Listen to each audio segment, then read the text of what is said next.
(12월 21일) 아침 저희들에게 주시는 하나님 말씀은 누가복음 20장 9절로 18절까지 말씀입니다. 말씀을 함께 봉독합니다.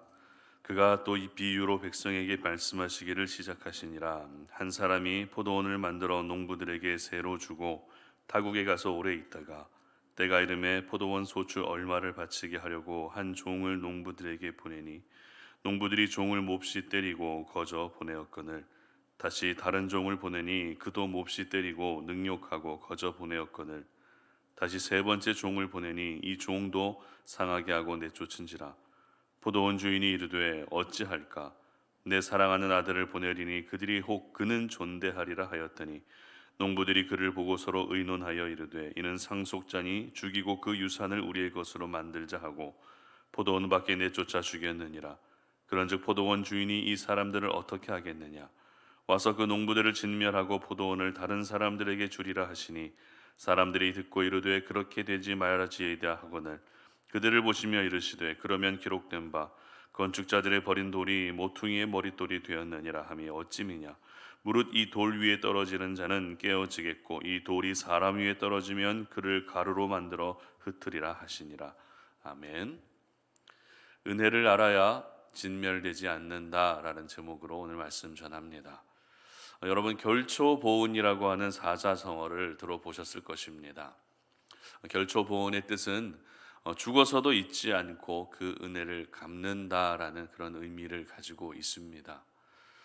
그렇다면 우리가 은혜를 갚기 위해서 먼저 선행되어야 하는 것은 무엇일까요?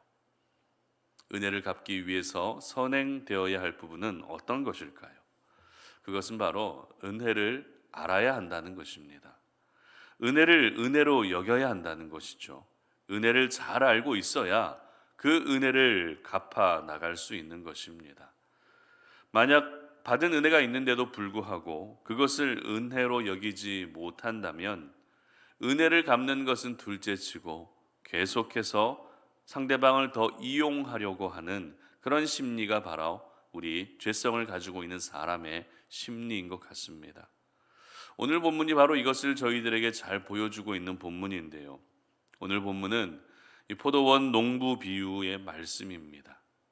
예수님께서 이 비유를 하신 이유는 이 비유의 목적이 무엇인가 하면 예수님 당시 종교 지도자들의 악함과 그리고 어리석음 그리고 하나님의 아들로 오신 예수님을 배척하는 그들의 모습을 지적하시기 위함이었습니다. 이 비유가 얼마나 종교 지도자들의 양심을 찌르는 비유였는가 하면 내일 본문이긴 하지만 19절 말씀을 한번 보시기 바랍니다. 다 같이 읽습니다. 서기관들과 대제사장들이 예수의 이 비유는 자기들을 가리켜 말씀하심인 줄 알고 즉시 잡고자 하되 백성을 두려워하더라. 아멘. 말씀을 듣고 나서 예수님을 잡아야 되겠다라고 하는 생각을 할 정도로 이 포도원 농부 비유 말씀은 서기관들과 대제사장들이 듣기에 굉장히 불편한 말씀이었습니다. 그렇다면 이 비유를 잠시 정리하면 이렇습니다. 한 사람이 포도원을 만든 후에 농부들에게 세를 주게 되죠. 그리고 포도원 주인은 먼 타국으로 가서 오랫동안 지내게 됩니다. 그리고 시간이 지나서 추수할 때가 되자 종을 포도원 농부들에게로 보냅니다. 종을 보낸 이유는 간단합니다. 포도원을 새로 주었기 때문에 포도원 소출 얼마를 바치게 함이었던 것이죠. 그러나 이 포도원 농부들은 어떻게 행동하고 있습니까? 포도원 소출을 주인에게 바치는 것이 아니라 종에게 폭행을 가하고 말았던 것입니다. 그런데 이와 같은 악행을 3번에 걸쳐서 계속해서 저지르고 있었던 것입니다. 주인의 입장에서는 당혹스러울 수밖에 없죠. 주인은 당연한 권리를 포도원 농부들에게 요구한 것일 뿐인데 농부들이 이것을 거절한 것입니다. 그러자 주인은 특단의 조치를 내리게 됩니다. 13절 말씀 보시기 바랍니다. 포도원 주인이 이르되 어찌할까? 내 사랑하는 아들을 보내리니 그들이 혹 그는 존대하리라 하였더니 아멘.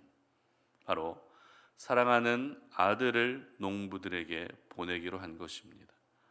그러면 농부들은 내 아들만큼은 존대해 줄 것이라 생각했던 것이죠. 하지만 결과는 전혀 예상 밖의 결과였습니다. 14절 말씀 보시기 바랍니다. 농부들이 그를 보고 서로 의논하여 이르되 이는 상속자니 죽이고 그 유산을 우리의 것으로 만들자 하고, 어떻게 하고 있습니까? 주인의 아들을 죽이겠다는 것입니다. 그리고 아들에게 돌아갈 유산마저도 자기들이 가져가겠다라고 하는 나쁜 생각을 이렇게 하고 있었다는 것입니다. 여러분, 이 비유에서 등장하고 있는 포도원 주인은 바로 하나님이시죠. 그리고 농부들이 죽인 포도원 주인의 아들은 바로 예수 그리스도를 의미하는 것입니다. 그렇기 때문에 예수님은 이 비유를 통해서 하나님의 아들로 오신 자신을 배척하고 대적하고 결국 십자가에 못 박아 죽이려 했던 모든 종교 지도자들의 모습을 지적하고 있었던 것입니다. 사실 이 포도원 농부의 비유는 누가 들어도 말이 안 되는 이야기입니다. 그리고 절대 있어서도 안 되는 이야기입니다. 도대체 어떤 농부가 그렇게 할 수 있을까라고 하는 이 농부들을 향한 분노가 저절로 생기게 만드는 비유라는 것이죠. 그런데 이 비유의 말씀이 십자가에서 그대로 이루어지고 말았던 것입니다. 말도 안 되는 농부들의 모습이 예수님 당시의 종교 지도자들의 모습이었고 또 많은 유대인들의 모습이었던 것입니다. 그렇다면 농부들이 이런 악행을 저지르게 된 이유가 무엇이었을까요? 왜 이들이 배은망덕한 행동을 하고 있었던 것이죠? 그 이유는 바로 이 농부들은 은혜를 알고 있지 않았기 때문입니다. 은혜를 은혜로 여기고 있지 않았기 때문에 그렇습니다. 무슨 말입니까? 주인이 새로 허락해 준 포도원은 농부들의 입장에서는 큰 은혜를 받은 것이었죠.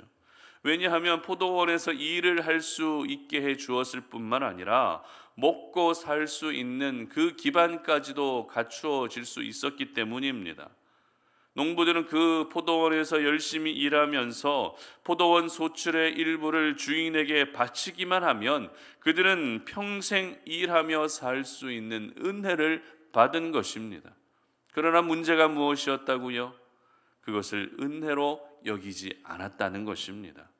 분명 그들은 은혜를 받았지만 그 은혜를 알지 못하고 있었던 것입니다. 그래서 은혜를 오히려 악으로 갚고 있었던 것입니다.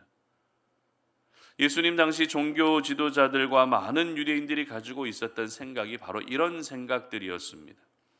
그들은 선택받은 백성이라고 하는 하나님의 은혜를 은혜로 여기고 있지 않았던 것입니다. 그리고 하나님의 은혜의 결정판이신 예수님마저도 배척하고 죽이려 했던 사람들이 바로 오늘 본문에 등장하고 있는 유대 종교 지도자들과 또 많은 유대인들이었던 것입니다. 이처럼 은혜를 알지 못하면 예수님을 대적하게 되는 것이죠. 은혜를 알지 못하면 예수 그리스도의 십자가에 더 큰 은혜를 경험하기보다 내 발로 그 은혜를 차버리게 되는 그런 결과가 나타나게 되는 것입니다. 그리고 은혜를 알지 못하게 되면 결국 어떻게 되는지 오늘 본문은 계속해서 기록하고 있습니다. 16절 말씀 보시기 바랍니다. 와서 그 농부들을 진멸하고 포도원을 다른 사람에게 주리라 하시니 사람들이 듣고 이르되 그렇게 되지 말아지이다 하거늘. 자, 농부들이 어떻게 되고 있습니까? 진멸되고 있다는 것입니다. 그리고 18절 말씀도 보시기 바랍니다. 무릇 이 돌 위에 떨어지는 자는 깨어지겠고 이 돌이 사람 위에 떨어지면 그를 가루로 만들어 흩으리라 하시니라. 아멘. 여기서 말하는 돌은 바로 예수 그리스도를 또 의미하는 것입니다. 다시 말해서 은혜를 알지 못하고 예수님을 배척하게 되면 어떻게 된다고요? 깨지고 가루로 만들어 버리시겠다고 그렇게 경고하고 계시는 것입니다. 이처럼 은혜를 알지 못하는 자들의 마지막은 진멸되고 멸망되고 깨지고 가루로 만들어져서 흩어져 버리게 되는 것입니다. 이것이 바로 은혜를 알지 못하는 자들의 최후의 모습인 것입니다. 그렇다면 우리가 오늘 이 아침에 이 말씀을 묵상하면서 우리가 진멸되지 않을 수 있는 방법은 무엇일까요? 우리가 멸망받지 않을 수 있는 방법이 무엇일까요? 깨지고 가루로 만들어져서 흩어져 버리는 일이 생기지 않기 위해서는 어떻게 해야 되는 것일까요? 간단합니다. 그것은 바로 은혜를 은혜로 여겨야 한다는 것입니다. 하나님이 베푸신 모든 은혜가 바로 은혜라는 사실을 우리가 인정하며 그 은혜를 올바로 알고 있어야 한다는 것입니다. 우리가 은혜를 알면 절대 진멸되는 일이 없습니다. 은혜를 알면 깨질 일도 없습니다. 은혜를 알게 되면 가루로 만들어져서 흩어져 버리는 일도 없다는 것입니다. 왜냐하면 은혜를 안다는 것은 예수님의 십자가의 죽음의 이유를 아는 것이기 때문입니다. 그 죽음이 바로 나를 대신한 죽음이라는 것을 알고 있기 때문입니다. 그리고 우리가 은혜를 알게 되면 예수님을 배척할 수도 없습니다. 은혜를 알게 되면 예수님을 대적할 수도 없는 것입니다. 은혜를 알게 되면 오늘도 그 은혜를 간절히 사모하게 되고 내가 살아가는 삶의 자리에서 어떻게 하면 하나님이 기뻐하실지 은혜를 갚기 위한 최소한의 몸부림을 다하게 되는 것입니다. 물론 우리 하나님은 저희들에게 너희들 은혜 갚아야 되지 않겠니라고 말씀하지 않으십니다. 하지만 은혜를 아는 사람은 그 은혜를 절대 그냥 지나치지 않습니다. 작은 것이라 할지라도 하나님을 기쁘시게 해드리고자 하는 것이 바로 은혜를 아는 사람들의 삶인 것입니다. 오늘 농부들은 주인으로부터 분명 큰 은혜를 받은 사람들입니다. 그러나 그들은 은혜를 알지 못했습니다. 은혜를 은혜로 여기지도 못했습니다. 그리고 당연히 바쳐야 할 포도원 소출도 바치지 않았을 뿐만 아니라 주인이 보낸 종을 폭행했고 주인의 아들마저도 죽이는 말도 안 되는 행동을 저지르고 말았던 것입니다. 저는 우리 송탄 오륜의 가족들은 은혜를 알지 못하는 포도원 농부처럼 살지 않으시기를 바랍니다. 여러분은 받은 은혜를 은혜로 여기고 그 은혜를 제대로 알고 계시는 착하고 충성된 종들이 되시기를 주님의 이름으로 축복합니다. 이제 2022년도 열흘밖에 남지 않았는데요. 올해도 우리 삶 가운데 참 많은 일들이 있었습니다. 웃고 즐거워하는 일도 있었지만 슬퍼하고 눈물 흘리는 일도 분명히 있었습니다.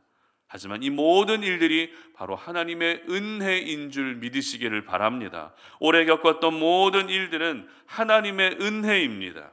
그러므로 오늘 이 아침에 우리가 함께 기도하며 나아갈 때 그 은혜에 감사할 수 있는 기도를 먼저 올려드리시기를 바랍니다. 그리고 내가 그 은혜를 제대로 알므로써 진멸되는 일이 일어나지 않도록 그렇게 기도하시기를 바랍니다. 그래서 우리 송탄 오르는 모든 가족들이 진멸되는 인생이 아니라 마지막까지 하나님이 지켜주시고 보호해 주시는 그와 같은 인생의 주인공이 되시기를 주님의 이름으로 축복합니다. 함께 기도하겠습니다. 하나님 아버지 감사합니다. 오늘 이 아침에 우리가 또 이 시간에 나와서 이 새벽 제단을 쌓으며 오늘 이 하루를 주님 앞에 기도하며 시작합니다. 하나님, 우리가 하나님으로부터 받은 그 은혜를 은혜로 여길 수 있는 믿음을 허락하여 주시옵소서. 은혜를 은혜로 인식하고 은혜를 제대로 알 수 있는 하나님 그와 같은 마음을 허락하여 주시기를 원합니다. 아버지 하나님, 그래서 우리의 삶이 은혜를 알지 못하여서 진멸되는 일들이 생기지 아니하게 하여 주시옵소서. 은혜를 베풀어 주시는 하나님 아버지 앞에 배은망덕한 그런 행동을 하지 않는 우리의 삶이 될 수 있도록 도와주시옵소서. 우리 모든 송탄 오륜의 가족들이 하나님의 은혜를 은혜로 여기며 끝까지 하나님이 지켜주시는 그 은혜를 또 한번 경험할 수 있도록 도와주시옵소서. 감사드리며 예수님의 이름으로 기도드립니다. 아멘.